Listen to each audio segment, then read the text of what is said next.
Hey, what's up? 山本です。私は今ドイツフランクフルト国際空港に来ております。むしろ飛行機の中におりまして、ブリティッシュエアウェイズのフライトを使いまして、エアバス380ですのビジネスクラス、ロンドンヒースロー空港から到着したところになります。本日お届けする動画、フライトレビューの動画になります。このチャンネルでは世界60カ国以上訪問経験のある元 V リーガー私山本が旅の情報、フライトレビューなどをお届けするチャンネルになっております。皆さんぜひチャンネル登録よろしくお願いいたします。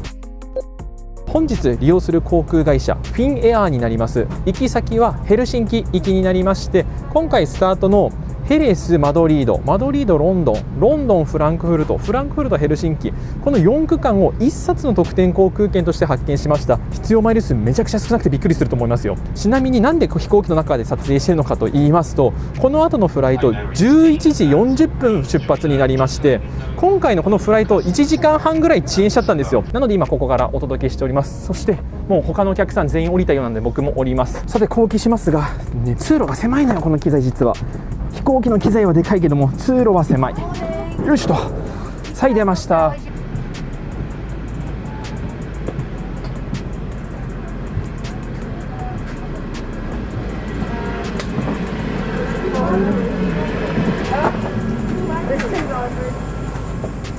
ちなみに前方ではこれあれかな、コックピットでも見せてもらってんのかな、航空マニアの方々がいっぱいいますという、自分は航空マニアというよりかは特典航空券マニアでございます。さて特別にコックピット入らせていただきました。ハローハロー、すげえ、エアバス380のコックピットこうなってんのか。ところどころなんか、うわすげえな。ただ早くしてくれということだったので戻ります。Thank you、バイバイバイバイ。うわすごかった、すごかったすごかった。隣フィンエアのエンブラエル機あるんだけども、巨人と小人みたいな差がある。それではこの後ヘルシンキ行き乗り継ぎがございます。もしかしたらあの機材かな、あの機材だと当選少なくて済むな。もしかしてこれサクッと乗り継げれるパターンじゃない。ちょうど正面エミレーツラウンジがあるんですけども、ただゲートが分かんないんだよな。今日のゲート確認しましょう。さっきの機材がちょうどヘルシンキ機が出会うな。ここにフランクフルトにフィンエアの機材が止まってるってことはヘルシンキ機だよね。本日のヘルシンキこれ E の24です。これに乗ってヘルシンキに向かいます。やっぱりそうだ E の24、この下よかった、近くて。ちなみにキャセイのラウンジはクローズしているみたいです。そして奥にはプライオリティラウンジというラウンジと、他にはプライムクラスラウンジというラウンジあるんですけども、今日は飛行機が遅延してしまったのでここに行くと余裕なくなります。ゲート近いのは分かったんですけども、どっから抜けていいかまだ分かってないので、今日はラウンジ行かずそのまま搭乗口向かいます。イギリスからの到着でこの後ヘルシンキということでパスポートコントロールあります。よかった、ラウンジがなくて。よし、機材隣にいる、サクッと乗り継げると思ったらそんなことありませんでした。なぜか入国して一旦外に出まして、また上行って保安検査通って乗るっていう感じ。ちょっとこれ動線が面倒だな。ちょうど今ここ保安検査ありますので保安検査行ってまいります。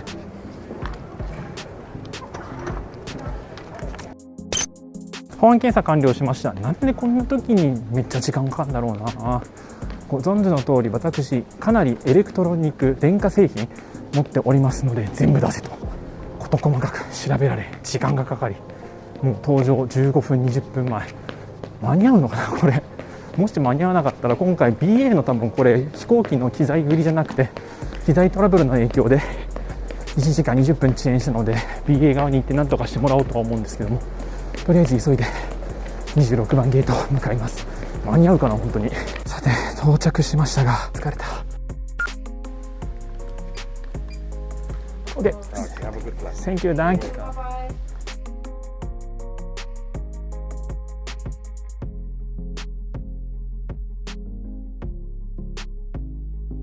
本日1の A の窓側座席になります。最前列のビジネスクラス座席です。本日の機材はエンブラエルの 190ERJ190 になります。本日はフィンエアーなんですけれども、ノルディックリージョナルエアラインズという傘下の航空会社のフライトになりまして、J エアーと日本航空だとかそんな感じです。便名はフィンエアーの AY 便として付与されております。他にはエチケット袋も入っておりました。本日はビジネスクラス搭乗ということもありまして、お水とブランケットがすでに置かれておりました。エコノミークラスの座席にはございません。ちなみにこのフライト、日本航空もコードシェアを行っているそうです。隣には先ほど乗ってきたブリティッシュエアウェイズの機材が駐機しておりました。エンブラエル機と比べると本当に大きさの違いが分かります。乗ってしまうとそんなに分からないんですけども、外から見たら本当に大きさの違いが分かるんですよ。このフライト、日本でもよくあるじゃないですか。書便に乗って逆方向の書便で帰る的な、それと同じように土曜日ですので朝一のフライトでフランクフルトまで来て同じ機材でロンドンまで戻る方が結構な数いらっしゃるとクルーの方がおっしゃっておりました。やはり世界共通なんだなと改めて思いました。さてプッシュバックが始まりました。さようならエアバス380。この機材モニターついておりませんので、現在クルーの方が実演で安全の説明を行っております。ちゃんとロストバゲージしないで荷物届くかな、それがちょっと心配です。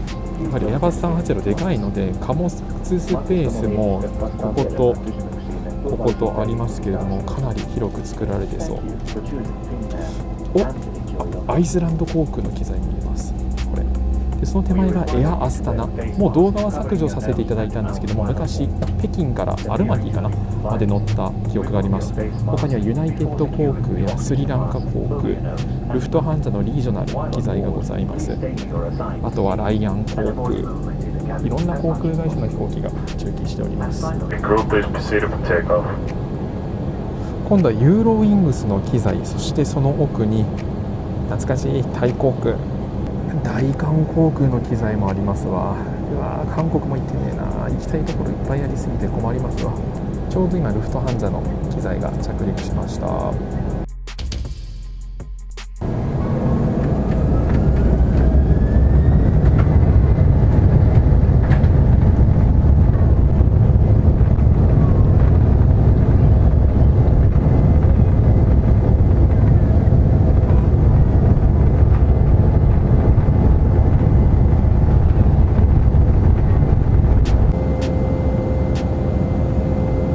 シートベルトサインが消えました。今回3回合計ペリス出発してからビジネスクラス乗ってるんですけども、初めてホットタオル配られました。逆に今までなかったの気づかなかったぐらいですわ。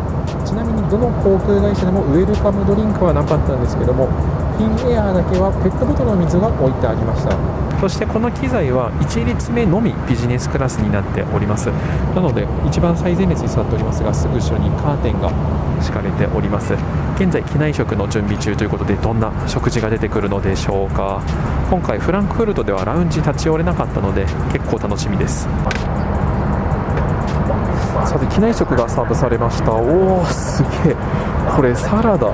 サラダでサーモンルードアイランドドレッシングと、これがバターです。他にはチョコレートいただきました。あ、懐かしい。このチョコめっちゃ懐かしい。これいや懐かしいよこのチョコで。何が懐かしいかというと、まだ動画残ってるんですけども、ヘルシンキから新千歳空港までのフィンエアーの17年ぶりのヨーロッパ直行便が竣工したその日、小野田さんが逆区間乗ったっていうフライトなんですけども、その時に現地いたサンタさんからこのチョコレートいっぱいもらったんですけども、このチョコめっちゃ美味しかったんですよ。なので久しぶりにこれ食べる。2年ぶりか。わー楽しみだな。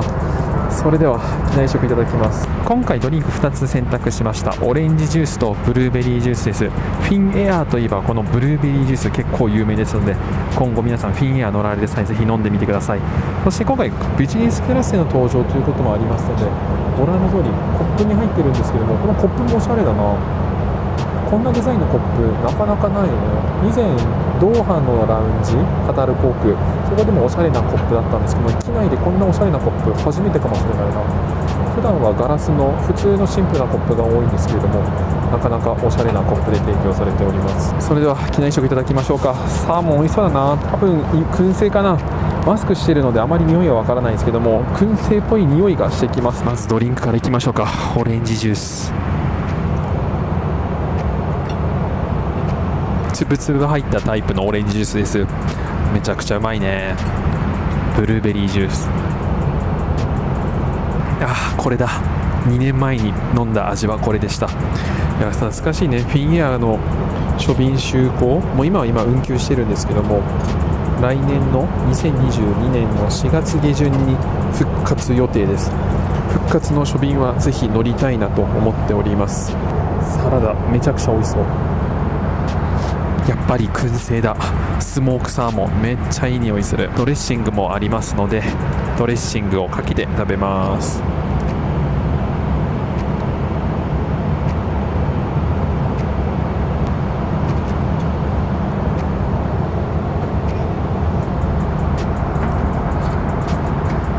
野菜もシャキシャキですごく美味しいね。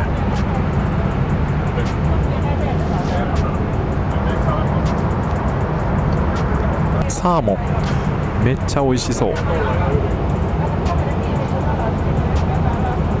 燻製の香りが口から入って鼻にツーンと抜けていくこの感じ、うまいな。北欧のエリアはサーモン有名です。特にノルウェーのサーモン有名ですよね。いや、うまいわサーモン。ただね、すごく食べづらいのね。これナイフで切るよりかはフォークで切り分けながら野菜と一緒に食べた方が美味しいわ。いや、これいいね。正直コールドミールなので来た瞬間はおおマジかと思ったんですけども、食べたら変わったよ。美味しい。パンです。バターつけて。意外にパンは温かかった。もし機内で温めてたらもっと温かいと思うんですけど、ほんのり温かいなぐらいなので、おそらくこの機材にはオーブン積んでないのでコールドミールしか出せないのかなと思いますが、パンもそこまで口の中の水分持ってかれないし、味もしっかりしてるし、やっぱりバターと一緒に食べると美味しいよね。この機材小型機ですので、クルーの方2名乗務されてるんですけれども、1名の方がビジネスクラス付きっきりになると、あと1人で残り全部見るのは大変ということだったので、現在クルーの方エコノミークラスの応援に出かけております。機内食これマジで美味しいわ。サーモンうまいわ。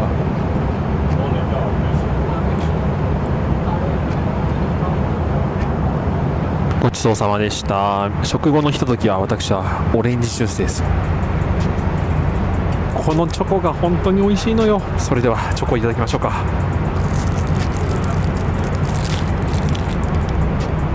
めっちゃうまいよ。やっぱこのチョコ美味しいな。空港とかスーパーとかに行ったら買って帰ろうかな。それぐらい。そうだ、それで思い出した。前回ジブラルタルでリンツのチョコレート買ったんですけども、やっぱりあれ美味しかったです。まだあと何個か残ってます。2杯目のブルーベリージュース。ちなみにチョコレートもらおうかなと思ったんですけども、チョコは1人2個までやでってことでもらえませんでした。ヘルシンキ着いたら本当に売ったら買ってこう。本当に美味しいんですよ。チョコ好きの自分がうなる味です。このジュースもあっさりはしてるんですけれども、日本ではなかなかない味なのですごく美味しいです。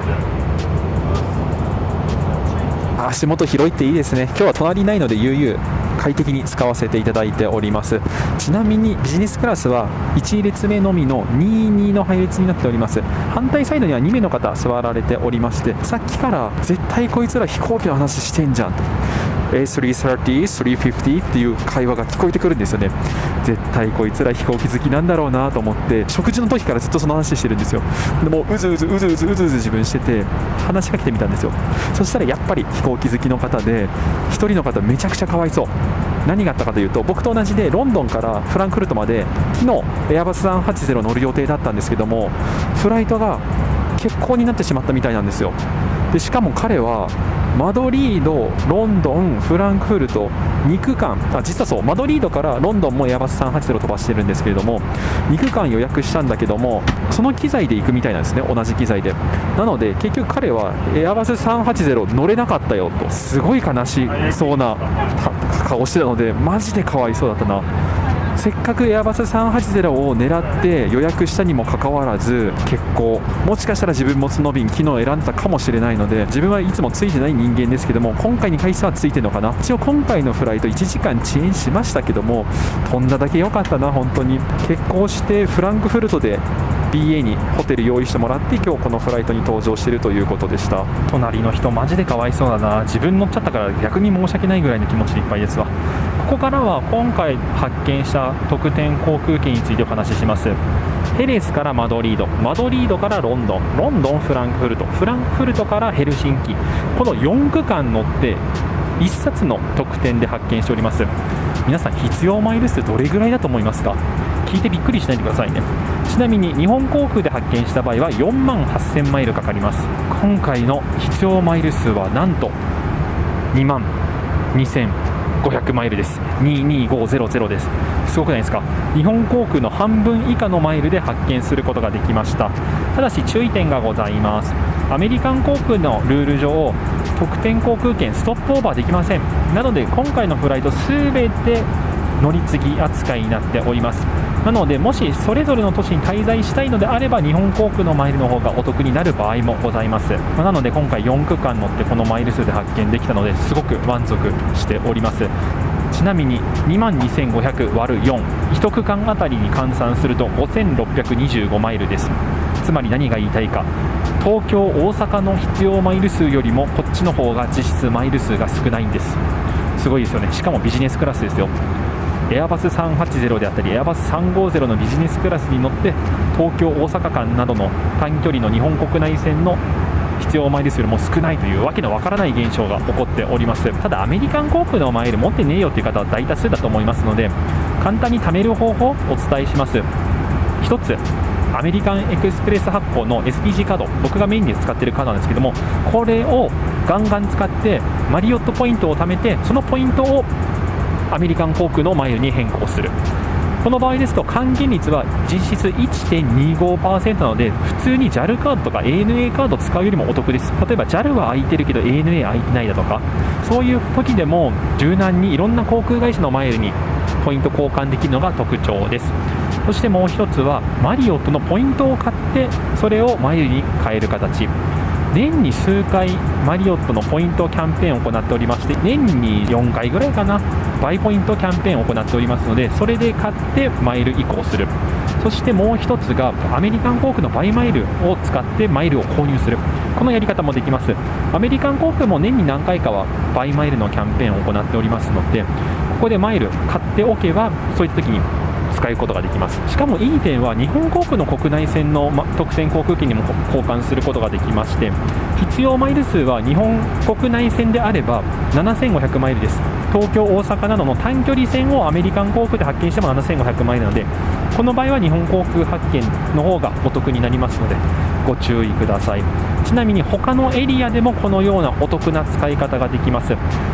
本当に私特典航空券バカなのでこういったことを日々考えているのであります。ちなみに SPG カードは招待して入会していただくと自分にもポイント入りますし、入っていただいた方にもポイントサイトであったり直接契約するよりもかなり多くのポイントを獲得することができますので、皆さんぜひ SPG カードを持ってない方、この機会にぜひご入会ください。詳しくは私宛てに DM いただくか、メールアドレス公開しておりますし、ここにも入れておきます。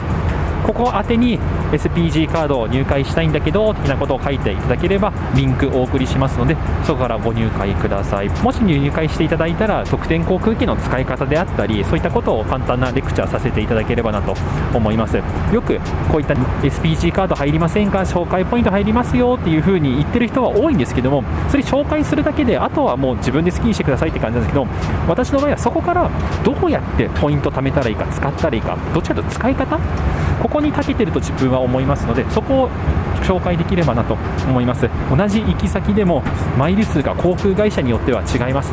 人それぞれ向いている航空会社、向いていない航空会社がございますので、それを皆様方に紹介できればなと思います。前方のトイレに来ました。狭いですね。やっぱりちゃんと立てない。ここがもう低いので一番後ろにいないと頭ぶつかります。175センチの自分でも。なので小型機なのでここはもう仕方ないです。ビジネスクラス価格用のトイレということですが、特に変わった様子がないです。ハンドソープがあって消毒液があるぐらいです。ちなみにどうでもいい話なんですけれども、私の座席にはこれ入ってなくて隣の座席には入っておりました。本日の搭乗者数を発表します。本日ビジネスクラス4席中63席の 75%、エコノミークラスが96席中90席 93.8%、トータル100席中93席なので 93% です。なかなかにぎわってるフライトですよね。1日1便しかないというのも影響しているかもしれませんけれども、小型機でかつこれだけの搭乗率を誇っておりますのでびっくりです。もう間もなく着陸です。ヘルシンキも多分天気悪いんだろうな。この厚い雲が物語ってますよね。寒そうだな。雪は降ってないですね。ヘルシンキは寒いイメージがあります。私が住んでいる札幌も寒いですが、ヘルシンキも負けず寒い街です。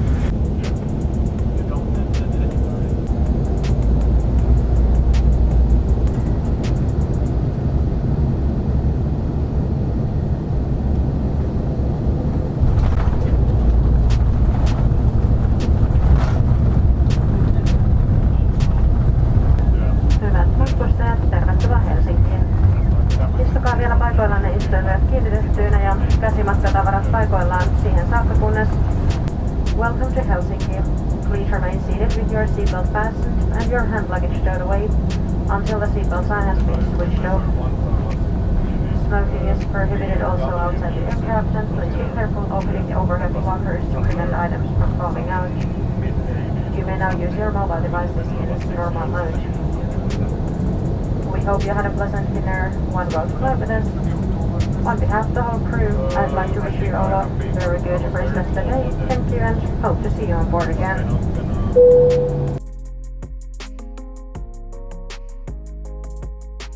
さて飛行機から降りました。もうすぐそこフィンエアの宣言エリア内のラウンジあるんで、懐かしい光景が広がっております。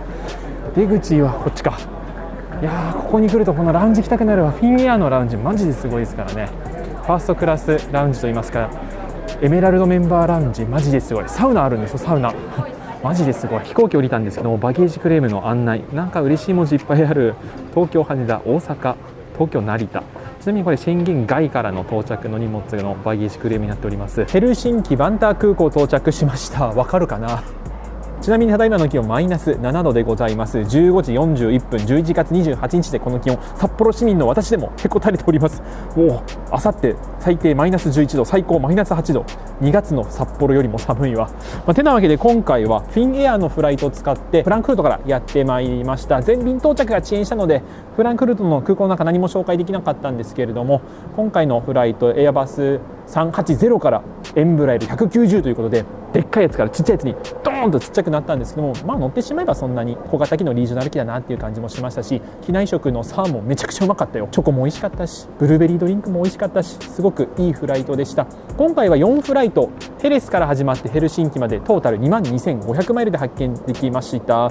アメリカン航空で発見したんですけども、アメリカン航空の場合はゾーン制を敷いておりますので、ヨーロッパの域内であればたとえ国内線スペインの1区間だろうが今回の4区間だろうがマイル数は全く同じです。諸税が変わってくるだけなので、モロッコも一応ヨーロッパに含まれているのでモロッコからも発見できたと思います。今回それ狙ってたんですけども、狙ってた日付だと45,000マイルになったりだとか、日付によっては22,500マイルで発見できたり、ルールがちょっと曖昧なので実際やってみないとわからないというところはあるんですけども、アメリカン航空のマイルもなかなか奥が深くて面白いですので、ぜひマイル集めてみてはいかがでしょうか。 SPG カード使って貯めたり、マリオットのポイントを買ったり、アメリカン航空のマイルを買ったり、アメリカン航空にマイルを貯めたりして、アメリカン航空のマイル貯めて使うというのもいいかもしれません。詳しくは皆様ぜひ SPG カード入ってない方ご入会よろしくお願いいたします。というわけで今回のフライトは以上になります。皆さんぜひチャンネル登録をして旅行者気分を味わいましょう。その際の旅費は皆さんの高評価ボタン、いいねボタンです。Twitter、インスタのフォローも合わせてよろしくお願いいたします。それでは本日はここで失礼いたします。最後までご覧いただきましてありがとうございました。また次の動画でお会いしましょう。それではバイバイ。